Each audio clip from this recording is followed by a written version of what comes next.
This is a continuation of Mortal Descendants of Zeus from Daulaire's Book of Greek Mythology. Heracles. Proudly did the Muses sing of Heracles, often called Hercules, the strongest man who ever lived on earth, and the greatest of all the descendants of Danaus. His mother was Princess Alcmena, granddaughter of Perseus and Andromeda, and famed for her beauty and virtue. His father was Zeus, so Hera, of course, hated Alcmena and pursued Heracles with her wrath. When he was an infant, the goddess sent 2 spotted serpents into his cradle, but little Heracles simply grasped them in his powerful hands and squeezed the life out of them. He grew stronger every day, but his trouble was that he did not know his own strength. Being of noble birth, he had to learn to sing and play the lyre. But Heracles would much rather wrestle and fight. One day his music teacher Linus scolded him for singing out of tune. In a fit of fury, Heracles banged his lyre over the teacher's head, harder than he had meant, and the blow killed the poor old man. Heracles was too strong to have around a palace, so he was sent into the mountains as a shepherd. There he could use his tremendous strength on prowling beasts. Soon he had rid the countryside around Thebes of lions and wolves, and the fame of his strength spread far and wide. He came back from the mountains as a hero, and the king of Thebes regarded him so highly that he gave him his daughter into marriage. Hera did not like this at all, and she made Heracles insane. Raving mad, he swatted down his own children, mistaking them for wild beasts. When he regained his senses, he was horrified at what he had done, and went to the oracle of Delphi to learn what he must do to atone for his crime. He was told that he must serve for 10 years as the slave of his cousin Eurystheus, and perform 10 labors for him. Hera was pleased, for Eurystheus, the king of Mycenae, was a weak little man who hated his strong cousin Heracles. With her help, the king would surely think of the hardest tasks for Heracles to perform. For his first 4 labors, Eurystheus sent Heracles to rid the nearby countryside of dangerous beasts and monsters. In the valley of Nemea dwelt a monstrous lion, whose hide was so tough it could not be pierced by any weapons. It was one of Echidna's dreadful offspring, which Zeus had let live as a challenge to future heroes. Heracles chased it out of its lair, seized it in his bare hands, and squeezed it to death. Then he skinned the beast with its own claws, and with the impenetrable skin of the Nemean lion slung over his head and shoulders, he reported back to Eurystheus his first labor performed. In the swamps of Lerna there lived a 9-headed Hydra, another of Echidna's brood. This monster was so poisonous that the fumes from its breath alone were enough to kill whatever came close to it. Heracles filled his enormous lungs with air, held his breath, and ran at the Hydra. Swinging his club, he knocked off its heads, and one after the other they rolled to the ground. But no sooner had he knocked off one head than a new one grew in its place. He half turned around and let out enough air to call to his charioteer to bring a firebrand and sear the necks. Then no new heads could sprout. When Hera saw that Heracles was winning over the Hydra, she sent a giant crab to pinch his heel. With a mighty kick, Heracles sent the giant crab flying as he knocked off the last of the heads. Then he dipped his arrows in the Hydra's blood, making them so poisonous that a mere scratch from them was deadly, and he returned to Mycenae. His second labor performed. On the slopes of Mount Erymanthus roamed a wild and dreadful boar, with tusks as sharp as swords. Eurystheus sent Heracles to bring this beast back alive.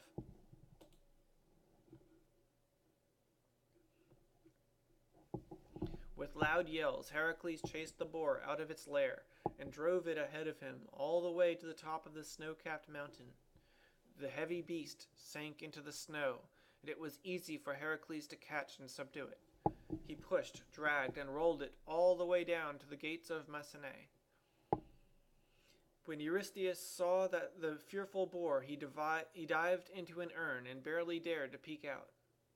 When Eurystheus sent Heracles to rid the Stymphalian lake of a swarm of dangerous birds, they had feathers of brass so sharp that when one of them fell to the ground, it killed whomever it hit.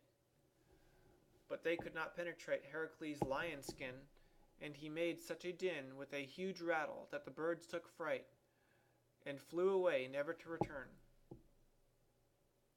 Eurystheus was distressed to see with what great ease Heracles had performed his first 4 labors. Now he sent him to bring back alive one of the sacred hinds of Artemis. He hoped that Heracles would harm the creature with his brute strength and thereby earn the wrath of the goddess. But Heracles pursued the swift deer with great patience over hills and dales. The year was almost over when at last he caught the deer. With great care he carried it back to Mycenae.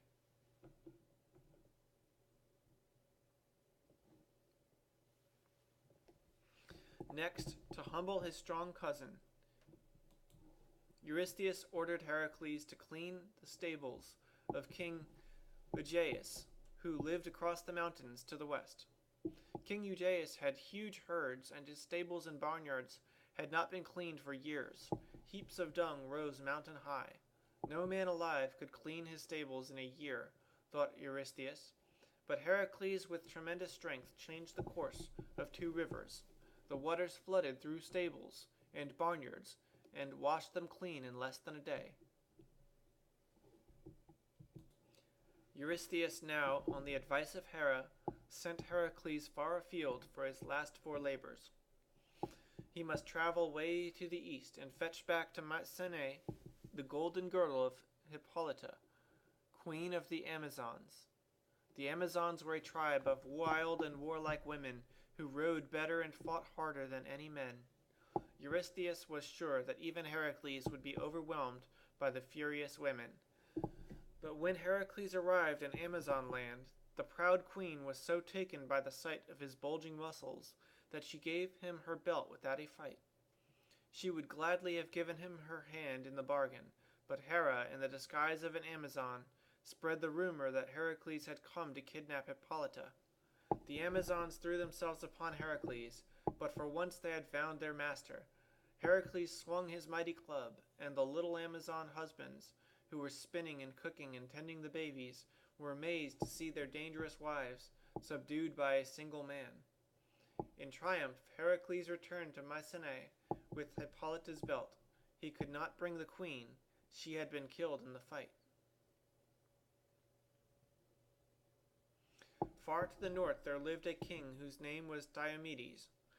He was a very inhospitable king and had trained his 4 mares to devour all strangers who came to his land.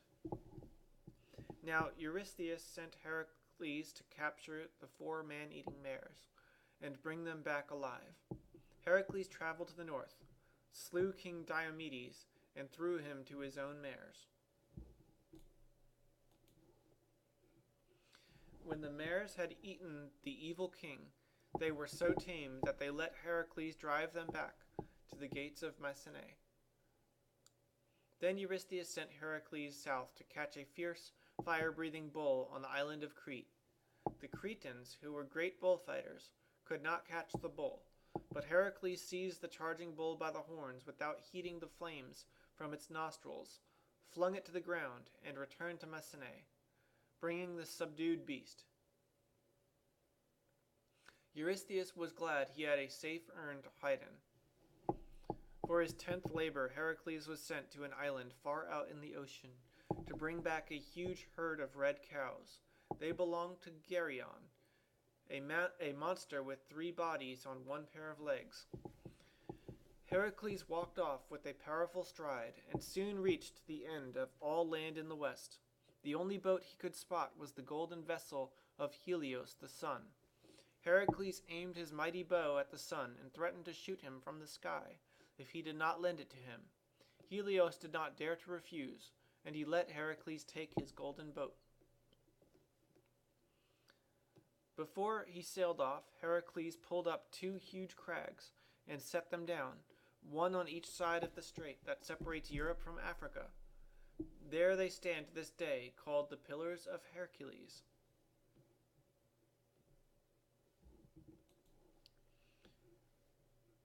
When Heracles was out at sea and the waves rose high around him, he aimed a poisoned arrow at the waves, threatening to shoot them if they did not still at once.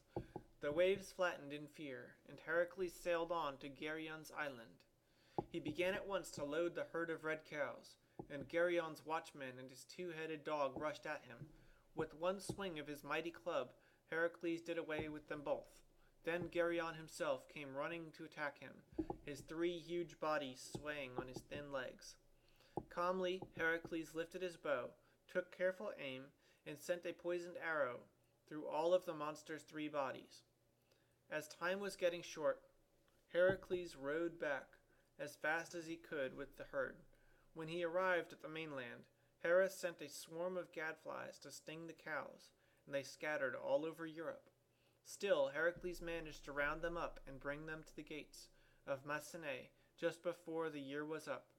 There Eurystheus sacrificed the cows to Hera, and gratified, the goddess whispered into his ear that he must demand 2 more labors from Heracles, for his charioteer had helped him to singe the heads of the Hydra.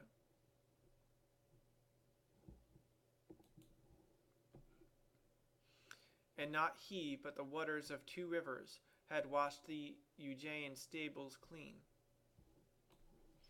Heracles scowled, but he bowed his head in submission, for he had won much glory on his 10 labors, and hoped to win some more.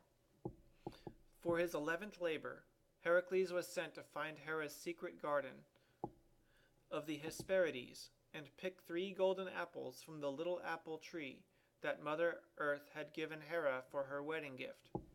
Nereus, the old gray man of the sea, was the only one on earth who knew where the garden was, but he would not reveal the secret. When Heracles seized him to squeeze the secret out of him, Nereus tried to escape by changing himself into all kinds of animals.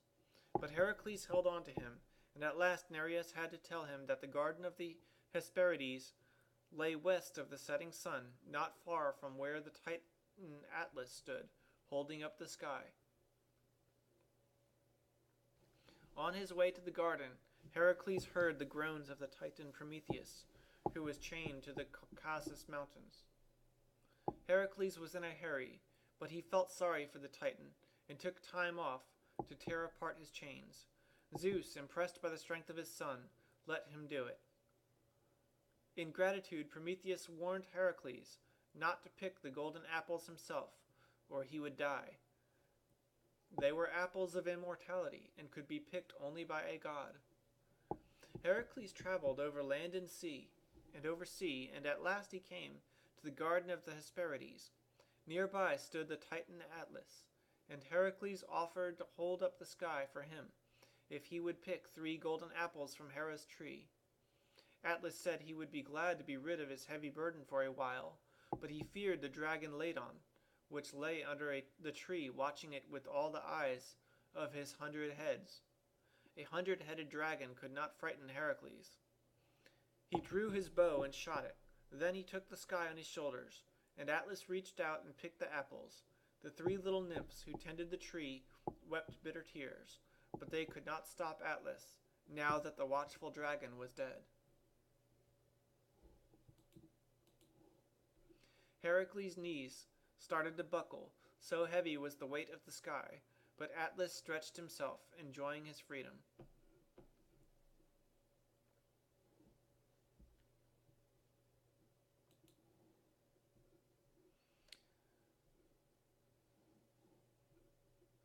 I might as well take these apples to Eurystheus myself, said the Titan, and started to walk away.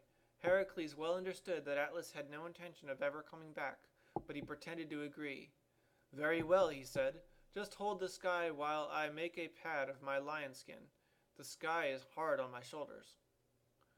This sounded reasonable to Atlas. He put down the golden apples and braced himself against the vault of the sky. "Thank you for picking the apples," said Heracles, and hurried homeward.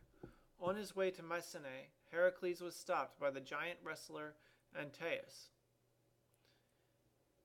He lived in a hut beside the road and forced all travelers to wrestle with him. He was a son of Mother Earth and could not die as long as he touched her, so he always won and had built his hut of the skulls and bones of his victims. When Heracles threw the giant to the ground, thinking he was dead, but saw him springing up revived, he understood what was happening.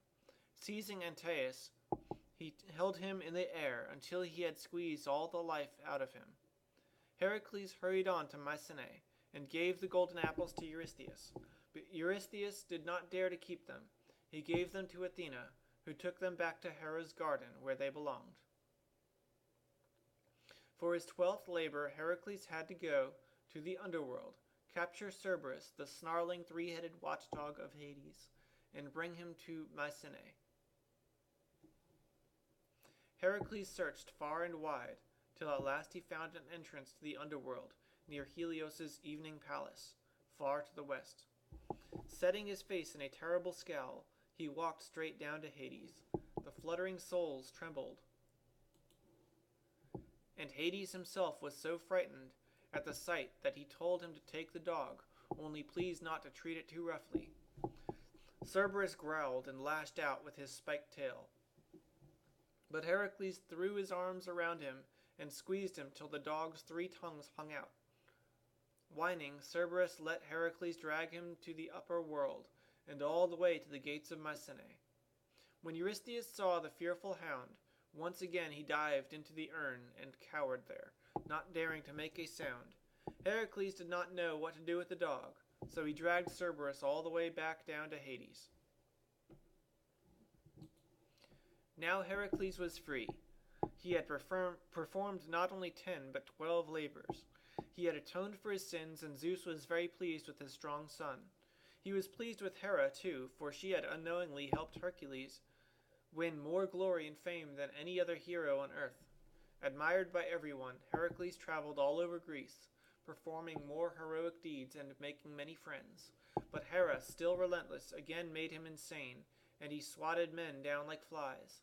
When he recovered his senses, he once more had to atone for his sins, and this time it was his father Zeus who meted out his punishment, seeing to it that there was no glory to be won. Zeus sentenced Heracles to serve for 3 years as the slave of Queen Omphale of Lydia.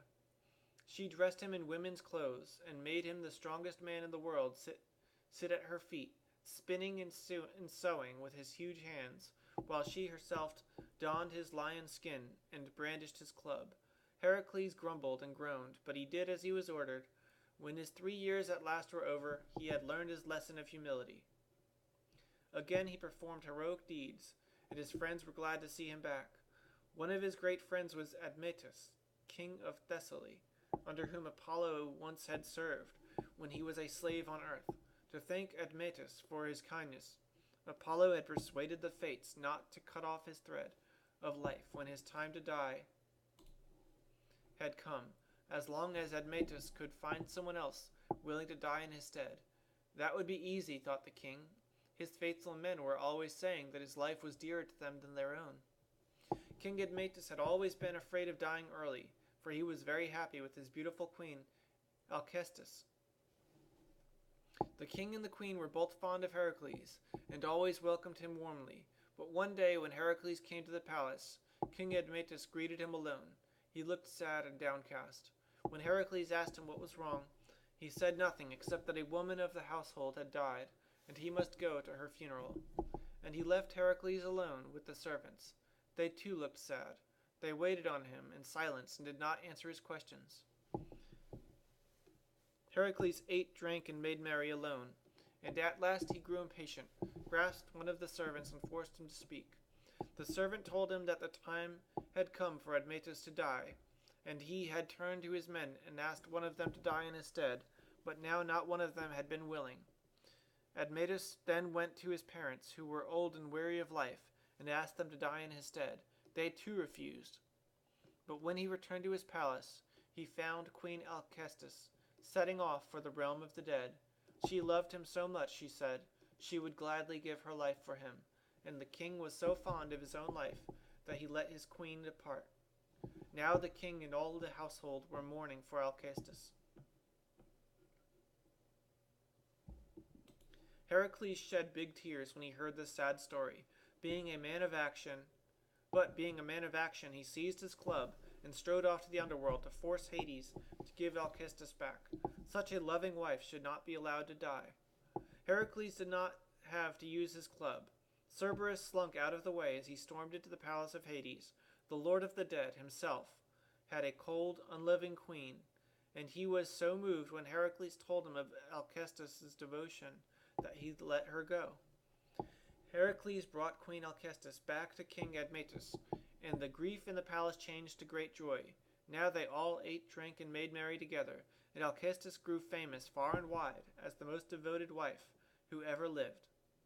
Heracles, too, wanted a wife, and he chose Dayanara, the Caledonian princess, for his bride.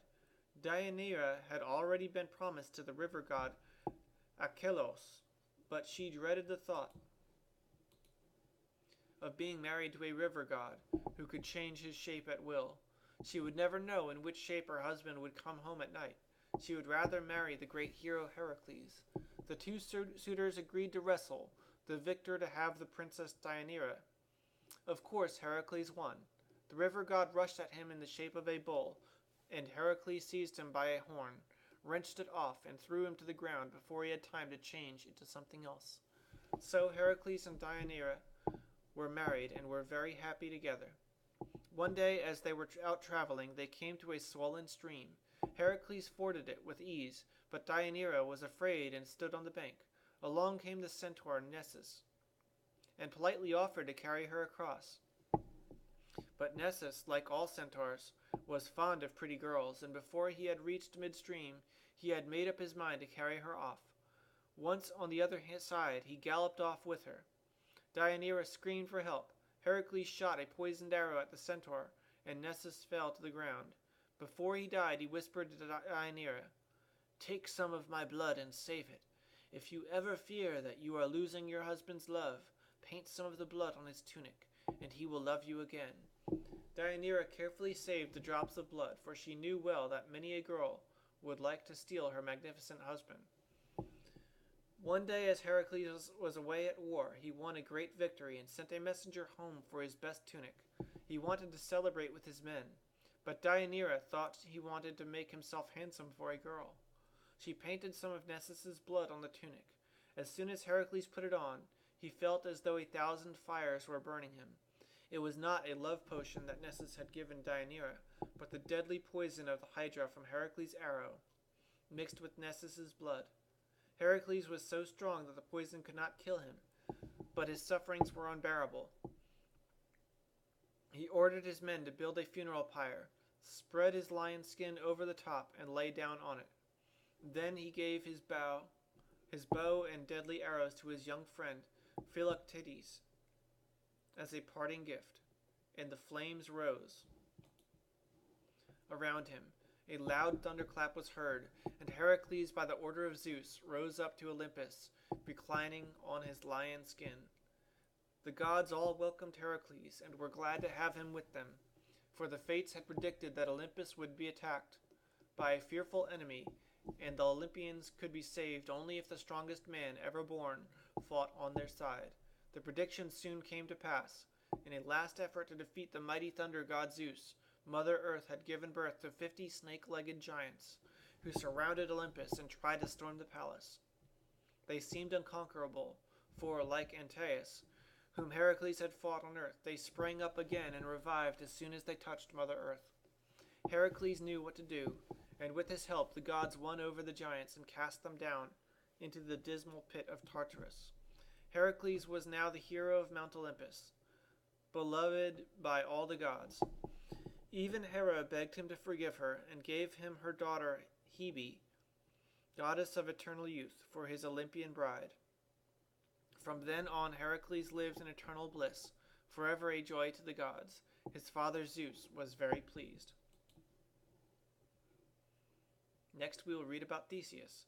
You can order your own copy of Daulaire's Book of Greek Mythology on Amazon.